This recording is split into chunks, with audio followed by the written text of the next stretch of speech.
the 21st. We are now at agenda item 14AG, AO 2736, regarding operation of unmanned serial vehicles, UAV, and drones.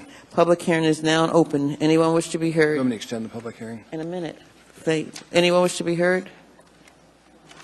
Let's see how many people we have. Okay. I think. Good evening. Good evening. Give me a sec here. All right. I go by David Werner. All my citations are available on the Facebook group Alaska Drones. I'm going to speak very fast and very quickly on this because there's a lot of legal stuff. Now, the deal is, obviously, there hasn't been too much research on the jurisdiction issues on this.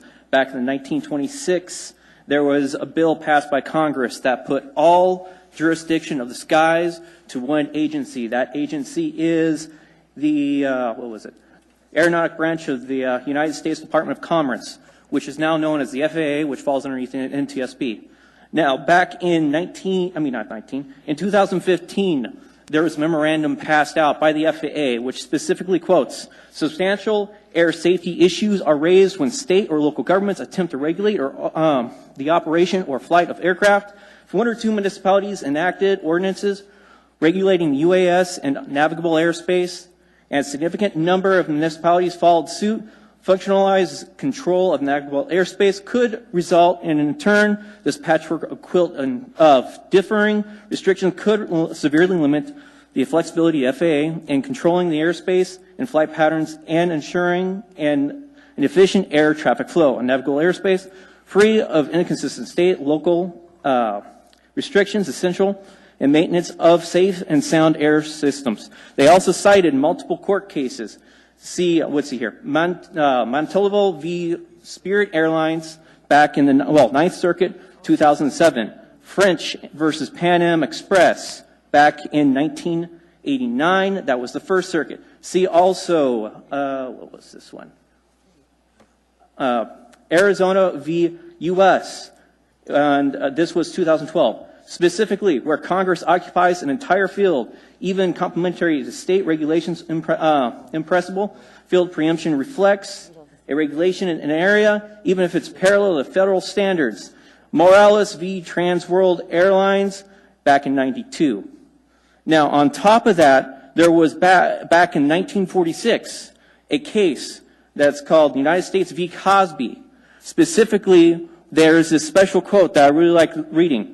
The airplane is part of modern environmental of life and the inconvenience which it causes normally not comparable under the Fifth Amendment. This airspace, apart from the immediate reaches above the land, is part of the public domain. We need not determine that this time those precise limits are. Flights over private land are not taken unless they are so low and so frequent as to be a direct and immediate interference with the enjoyment and use of land.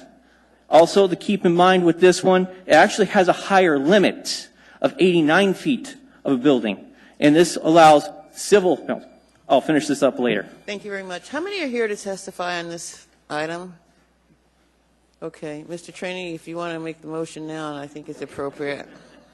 Madam Chair, move to extend till 11:15 so we can have public hearing at least that long. Thank you. Any objection to extending? Seeing none, the meeting. Well, let's vote. Let's vote. It takes 8. I'm hungry too. Okay. I'm sorry, Mr. Evans. You have to stay. The meeting is going to be till 11:15. Thank you. Welcome. Hello. My name is Ryan Raffuse, R-A-F-F-U-S-E. My family owns and operates the Anchorage House of Hobbies, which we have done since my grandfather started in 1964. It's important, I think, to understand that this ordinance doesn't just include the multi-rotor quadcopters or drones, as has become extremely popular. This also covers traditional RC aircraft, helicopters, and fixed-wing planes and everything.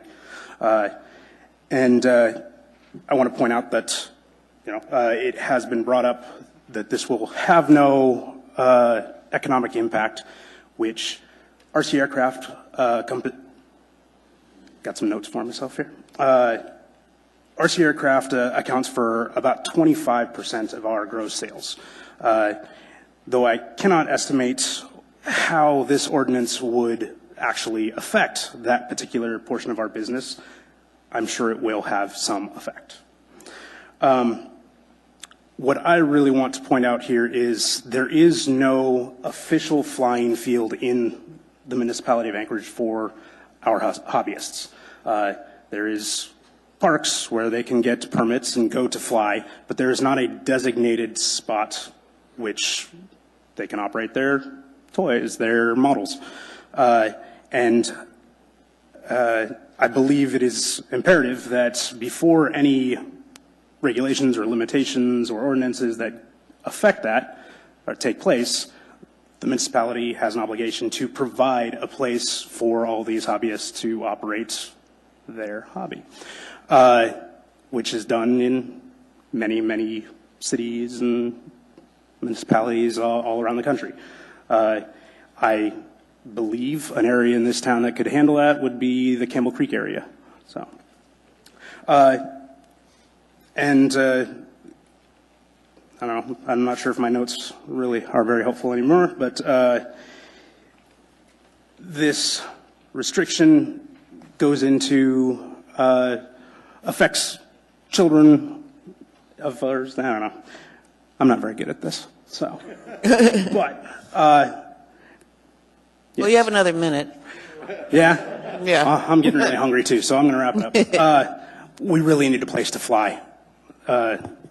It's necessary, and it would reduce the potential conflicts that this ordinance is attempting to combat.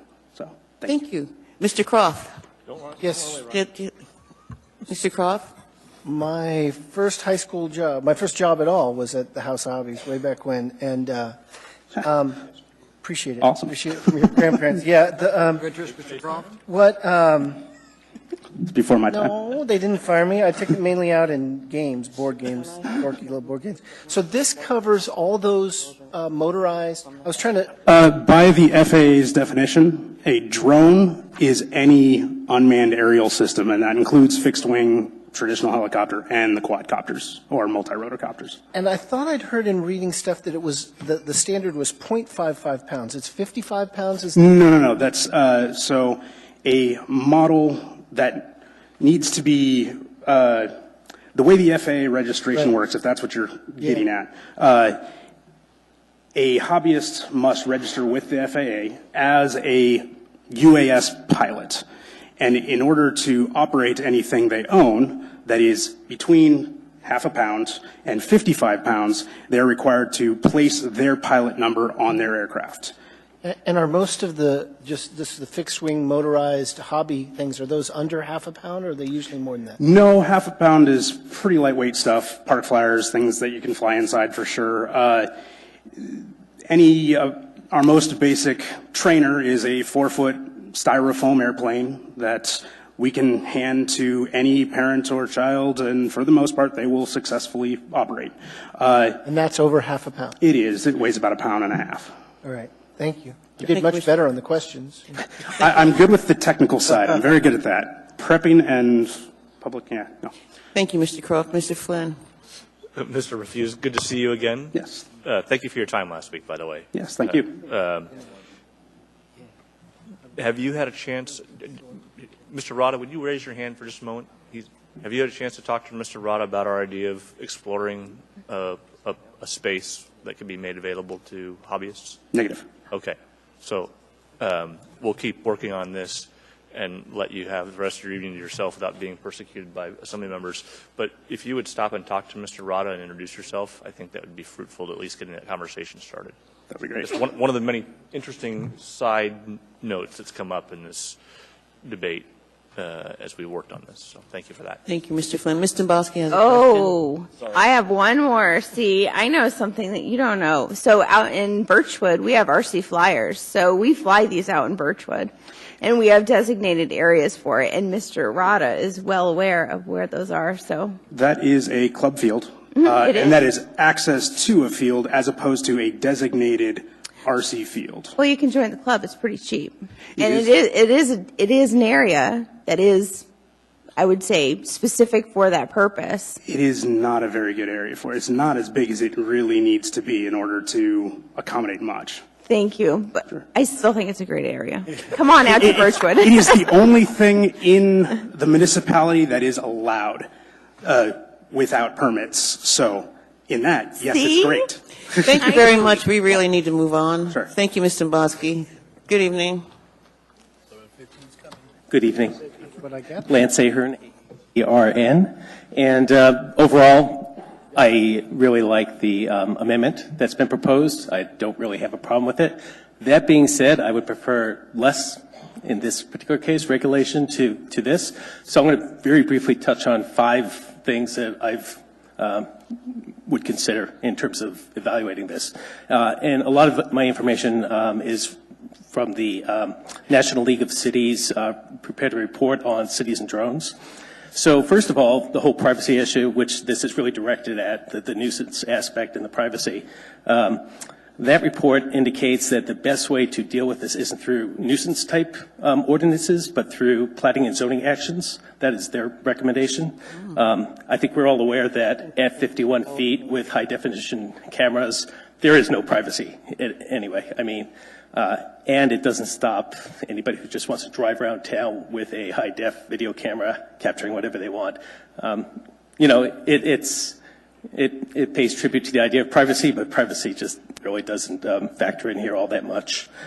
Secondly, as much as the amendment is really helpful in terms of identifying Part 107 as an exemption, and that's like the most permissive use that's available under FAA regulations. The reality is that that still requires a TSA background check, and by the FAA's admission, it's at least 20 hours of studying to basically get the Part 107. So for an average person who just wants to go buy this thing and have to go and study for 20 hours, pass a test somewhere, it's a little bit of overhead. Additionally, you may be aware that less than a week ago, the state introduced a concurrent resolution to establish a task force to look at making recommendations for comprehensive statewide policy on unmanned aircraft. Number 4 I have here, community benefits. One thing that has been talked about in the past here at Lusac Library, Mary Jo Torgerson has talked about allowing folks, patrons, to check out robots, and she's been talking about this for 3 or 4 years. She may actually be piloting somewhere. But in other cities, they are basically also now checking out low-end drones. In terms of economic development, I don't know how many people are aware here that there are at least 5 or 6 new drone companies in this town in the last year. So I think that that opportunity to be as permissive as possible. Right now, in a sense, we are competing with Fairbanks. There's very active, because of the facility they have up there in the program. We are trying to, you know, statewide have a consistent kind of approach to how privacy is treated, but certainly we want to appear as open as possible. I think you're all aware that the municipality has invested in a drone company as well. Thank you. So thank you very much. You're welcome. Any questions? There doesn't seem to be any. Thank you. Good evening. Good evening. My name is Ben Kelly, Kellie, co-founder and CEO of K2 Dronautics, one of the aforementioned small drone companies in town. I had many comments on this until Mr. Flynn helpfully pointed me towards the amendment, so thank you very much. I just wanted to come down and say I am in support of this amendment exempting for safe, lawful use under Part 107, so thank you very much for that. One concern I do have, and I'd like to mention, though, is, you know, we are often worried, we would be worried in this case about whether we should pre-coordinate with law enforcement in any way to prevent wasteful calls out, judgment from other people of what they think 50 feet is. We've been approached by people, not by our operations, but saying, well, I knew a guy that was flying and he was right outside my window and I did this and that. And it would be horrible to have it turn into a he said, she said sort of a deal. So something to think about in that case. We're committed to safe operation, lawful operation. We certainly will follow this very closely, but don't want to waste the municipality's time or the law enforcement time with that. Thank you. Thank you. Before you run off, Mr. Flynn, sorry about that. Yeah, I just want to apologize. I meant to return your call. I didn't get a chance to. I apologize for that. But I'll catch up with you. Stick around for a couple minutes. Okay. Thank you. Thank you, Mr. Flynn. Mr. Weddleton? Hold on, I got to. Sir, did you have a question for? Sorry, we're all a little gooey brained right now. Go ahead. I just want to make clear, so do you support this ordinance with this amendment? Affirmative. I support the ordinance with the amendment for lawful operation and for Part 107. Thank you. Thank you, Mr. Weddleton. Good evening, sir. Wow, first time up here. Y'all hear me okay? Yep. Name's Chuck Radliff, Romeo Alpha Delta Lima, India Foxtrot. I understand from what I read that Mr. Flynn was on vacation, heard a drone 20 feet away is what was reported. And though he doesn't have Can you speak into the mic? Though he doesn't have any complaints from his constituents, he's still presenting a bill. FAA is what covers the air. It's what covers our flying. I mean, I don't know a whole lot about your constituents. I don't know a whole lot about your vacation, but I do have a master's in science and aeronautics with a specialization in aviation and aerospace management. And I just don't understand where this is coming from. You can look into the FAA, see that it's already covered. There's rules, there's guidelines. It's good that you're looking at doing a 107 exemption for commercial pilots. This isn't a commercial issue. 50 feet? Now, is that 50 feet in any planar dimension? 50 feet over the house? I usually fly mine at about 100 feet. I live out in Peters Creek. I'm really close to the airport. I give them a call. You know, let them know, hey, I'm flying over here from this time to this time. So what I'm supposed to do per my FAA regulations. But now we're going to nitpick, patchwork. Municipality is going to do something. The state wants to do something. The city wants to do something. And it's not an issue. That's all I got. Thank you. Good evening. And I hate public speaking. You did fine. You did very well. Alan Erickson, last name ERICKSON. I'm from Indemnis. We're a drone company here in Anchorage. We took a good bit of time talking with Mr. Flynn. Had a lot of great advancements, you know, understanding the ordinance and things like that, the exemption for commercial operators. Though this proposed ordinance is still something we can't support for many of the reasons that other people have echoed here, which is one, airspace an inch off the ground really is federal jurisdiction. And I did get some clarification, Mr. Welton, from your email the other day, from our attorneys today, to answer that question that you emailed me. But this kind of ordinance creates a safety issue, just like the previous gentleman stated. Having a patchwork of rules and regulations for your flight paths is not a safe thing. There are ways you can manage and regulate drones legally as a municipality that can hold up. Anti-voyeurism is one. This is a nuisance ordinance, not anti-voyeurism. Registration, things of that nature, can be enacted, enforced. This would be the kind of ordinance that other cities have enacted, and when someone has been cited and they so choose to fight it, the ordinance is always thrown out in a federal lawsuit. Or the FAA comes on as, you know, a friend. This goes directly against federal preemption. And I don't quite understand why this is even much of a conversation right now. We've offered to make resources available to the Assembly here to educate you guys, along with providing the former head of the FAA unmanned systems to your disposal to educate you on this topic. And it's just something we can't support right now. We know it wouldn't hold up. It's not enforceable. And this is the wrong piece of legislation. That said, we are in support of good legislation that we can enforce. We're not for stupid flying, but you can't legislate stupid in the first place. I think you all know that from your experience. And this is just the wrong thing to do that. So that's all. Thank you. Mr. Domboski has a question? I have a couple questions for you. So you have somebody who's flying a drone over your backyard, right? So you piqued my curiosity when you said, rather than go this route, if you went an anti-voyeurism route. So explain what that means to me. Oh, okay. So anti-voyeurism is, I don't know if you read the FAA's guide that I emailed the Assembly, but an anti-voyeurism law is something that you can basically specify certain limits, like there's this drone hovering outside my house for a minute, or hovering directly outside my window, and that would fall under like peeping Tom or anti-voyeurism. That is enforceable, you know. And what would you see the punishment being? You could do normally what you do, as Jim Williams suggested for us to suggest to you today, is you take your existing anti-voyeurism laws and you apply them to a flying camera. Literally, I mean, I don't know what the current laws are, but I'm guessing if you were at home and someone was trying to shoot a camera in your window and you caught them, you know, in the evening, We wouldn't need a ticket. well, there's some law in the books, I'm imagining, that covers that. And most major cities have that kind of ordinance. And you're able to, by the FAA's definition, you know, it's one of those things that they fully support people doing. And one of the gentlemen did have a great point. 4K camera, 100 feet off the ground, I can make you out perfectly. You know, distance doesn't introduce any privacy here. Okay.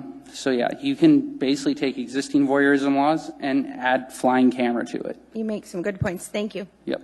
Thank you, Mr. Bosky. Mr. Croft has a question, sir. So the amendment we're looking at provides an exemption for those that are holding a valid FAA petition under that section of the law. Who's required to have a valid FAA certification? So the second you make a penny with an unmanned system, you're required to have a Part 107 or 3.3 exemption or a full commercial pilot's license. What size vehicles are required? At that point, it doesn't matter, I believe. I could be wrong, but anything over a half a pound is definitely under the jurisdiction of the FAA. I have to have a petition if I fly anything over half a pound? And you make money with it. Okay. So yeah, if you're making money, you have to have a pilot's license, Part 107, some sort of certificate or waiver there. But if I'm not doing it for profit, I can fly my 20-pound drone wherever I want? Yeah, actually. So as a hobbyist, you have a lot more rights. In short, like Zach over here is a Part 107 pilot. He can't take off down at the park strip without an additional waiver from the FAA. But a hobbyist could call into Merrill and get permission to take off at the park strip and fly, as long as they said it's okay. Without that full FAA petition? Okay. Yep. Thank you. Thank you, Mr. Croft. Mr. Weddleton?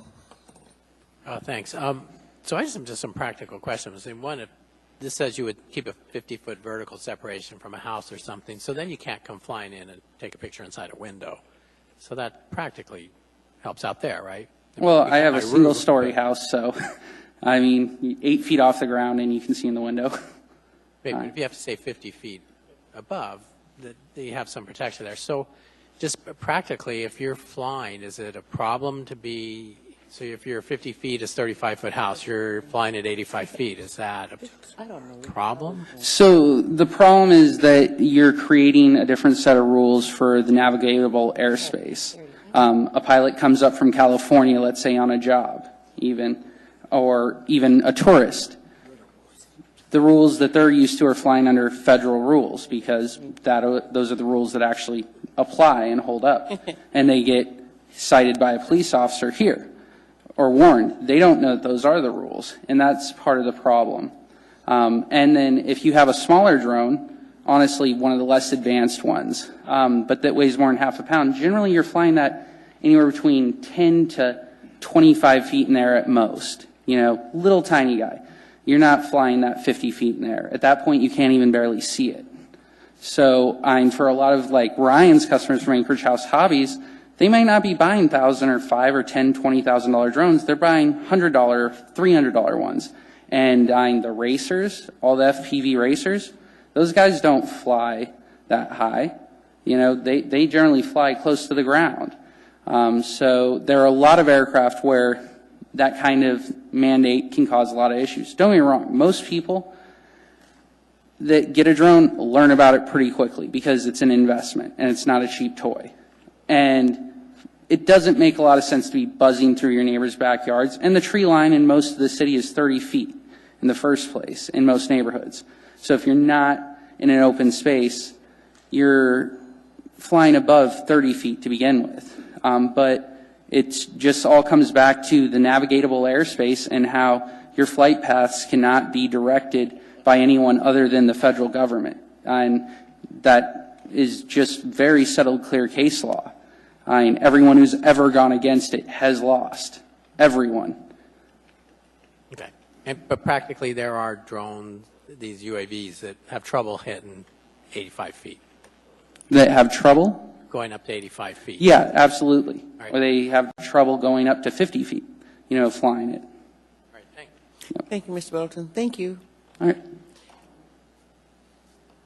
Good evening. Good evening. How are you? Good. How you doing? Good. Adam Holzer, Holzer, industry professional, an exemption holder, a 107 commercial certificate holder, and have been working on commercial projects for the last couple of years. To answer your question about 50 feet, Mr. Middleton, over a property, I ask you the question, what about 50 feet adjacent to the property? And now you can see right there at 20 feet inside your second-story house window with a nice lens, a 4K camera. We get to the element of how to regulate something like this. Rather difficult, and for that reason, FAA has, the most power that they can absolutely administer right now, given the economy and the resources available to take control of the drone project. It's quite a task. It's a multi-billion-dollar up-and-coming industry. Earlier we talked about Uber. Wait till Uber drone comes out, okay? It's mythical. 4 years ago, we thought, yeah, flying cameras, yeah, right, it's not going to happen. And look, your kid got one for Christmas. Did you know that the FAA puts laws and rules and regulations out there to help coordinate safety? And our first line of defense are going to be the people, not necessarily local law, though I do support it. It's how the local law is actually going to be able to absorb that into its local or into our infrastructure. If a police was called because some guy was hovering their drone next door, it's unfortunate because I feel like a block away there's a much larger topic that needs to be addressed, and we don't have the resources right now to create that. I want to tell you guys a couple resources. FAA has a great website. They have an application called Before You Fly. It's free. You guys will learn a lot from that. Your kids will learn a lot from that. And our community, being our first line of defense, it's going to start with education and awareness and how far we can allow that to go. There was a couple other points I wanted to make. I can't recall off the top of my head, but I'm open for questioning or whatnot. Oh, drone usage for commercial use. Anything that's used for the bettering of business, you don't have to make a cent. If I was to hover a drone 1 inch and take a picture and give you that picture free of charge, and you use that picture to post on Facebook to draw a crowd to your business, that's commercial use. That's no longer hobbyist airspace, that's national airspace, and the FAA has very clearly put exactly how the airspace is intended to be used. So it doesn't necessarily have to mean financial gain from the actual equipment operator or the entities behind it. It's the gain of the bettering of business. Also, anything underneath 0.55 pounds simply doesn't have to be registered. Thank you. Thank you. Mr. Trainee. Got a question for you. Does the federal government regulate what can be done to drones? In other words, if there's a drone on top of my house, am I stopping throwing a rock at it or hitting with a bat or something? Are they controlled by the government? At some point,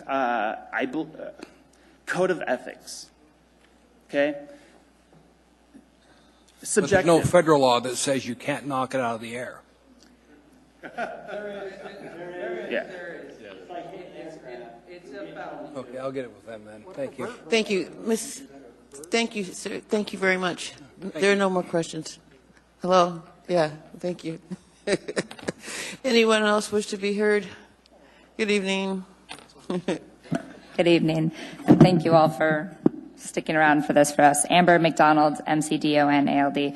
I want to start by saying we've worked with Assemblyman Flynn, and this doesn't impact our business personally because we would be exempt under this, but one of the reasons we can't support this is because, one, you're entering uncharted territory. You're going to set the standard for something that really deserves more time and attention. We are walking into a completely new arena, and if we don't do it right, then we're wasting tons of time and money for you guys and for me, because I'm going to have to fight it.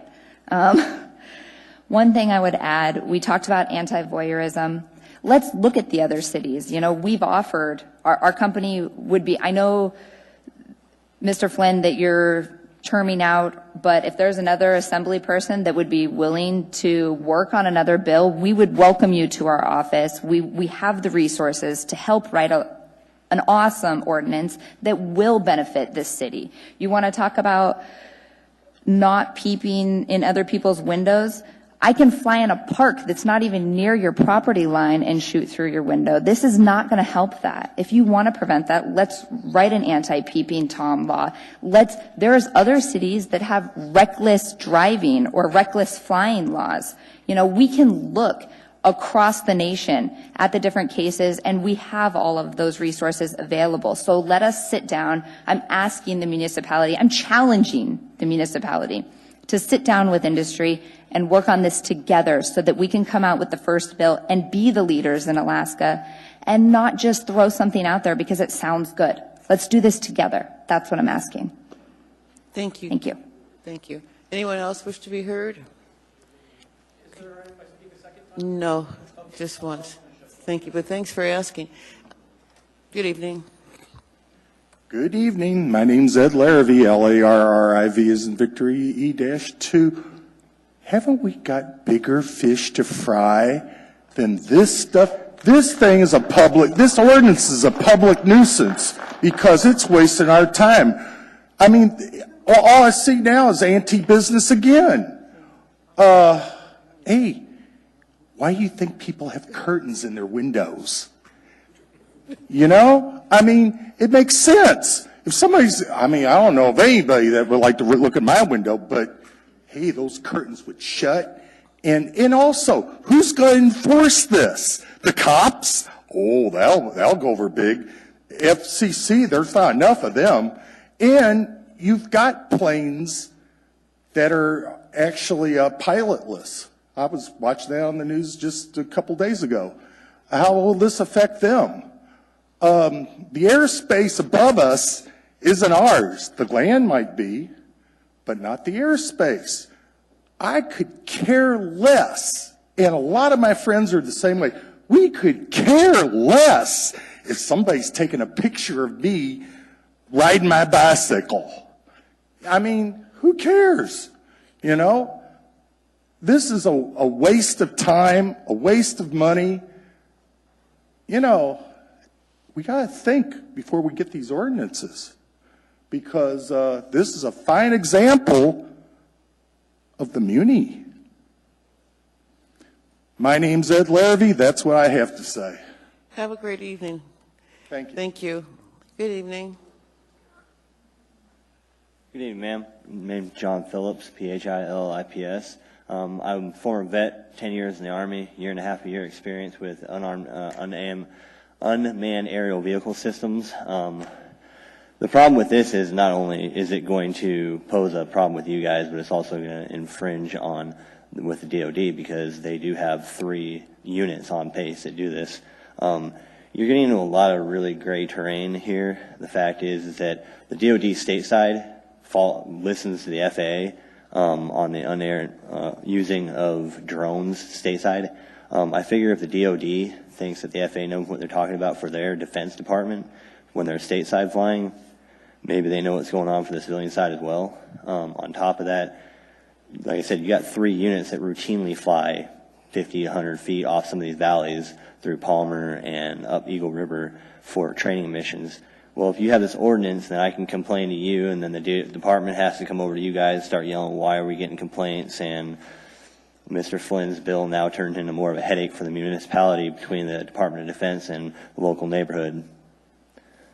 So that's just what I got to say about it. Thank you very much. Anyone else wish to be heard? Anyone at all? Hearing and seeing none, public hearing is now closed. Mr. Flynn. Madam Chair, I'd postpone consideration of this item to the meeting of March 7. Make that motion, sorry. Is there a second? Mr. Trainee? I'd like to make a substitute motion. I want to postpone action to this, the 21st of March, and require a work session by the Assembly. Second. Thank you. Madam Chair, while I appreciate Mr. Trainee's motion, and I would just gently remind him if he didn't hear before, I won't be here on the 21st. Thank you, Mr. Flynn. Mr. Trainee? No problem. I'll go forward with this, ma'am. Thank you. There's no. Work session on this so we can flesh this item out. Thank you. There's no one in the queue, so please vote on postponing action until the March 21st meeting. With a work session. With the work session. Mr. Steele? This item is postponed until the meeting of March 21st.